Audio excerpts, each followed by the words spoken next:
আসসালামু আলাইকুম। সবাই কেমন আছেন? আশা করি সবাই ভালো আছেন। আজকে আমি আমার মেয়েকে সবজির নাম জিজ্ঞাসা করব। আমার মেয়ে বলতে পারে কিনা আপনারা দেখতে থাকুন। আজল সোনামণি, এটা হচ্ছে কলা। মাশাআল্লাহ, আজল সোনামণি তো পেরেছে। এটা কি? চিপস। চোকোস। এটা কি? এটা বিন। মাশাআল্লাহ, এটাও পেরেছে। তারপরে এটা কি? এটা কোরিয়ান্ডার, ধনেপাতা। কোরিয়ান্ডার।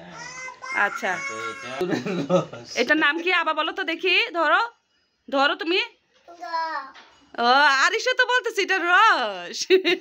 এটা হচ্ছে আদ্রসি বা খেজুরের রস আমরা বলতে পারি, রস না, এটা আদ্রসি বলে। আচ্ছা, দেখি আর পারো কিনা। এটার নাম কি বলো তো মামুনি?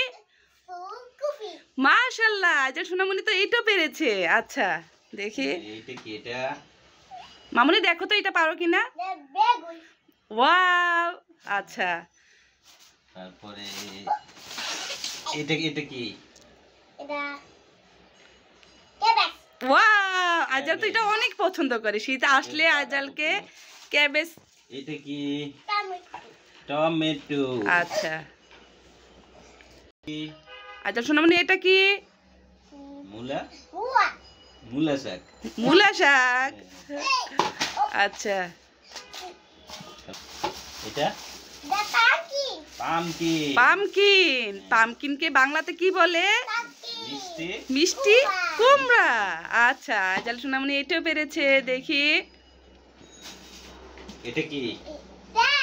এটা হচ্ছে তেল। এটা কি মামুনি? টক দই। টক দই। এটা হচ্ছে টক দই। আচ্ছা, আজাল সোনামণি সবাইকে আল্লাহ হাফিজ দিয়ে দাও। আল্লাহ হাফেজ। লাইক করেন।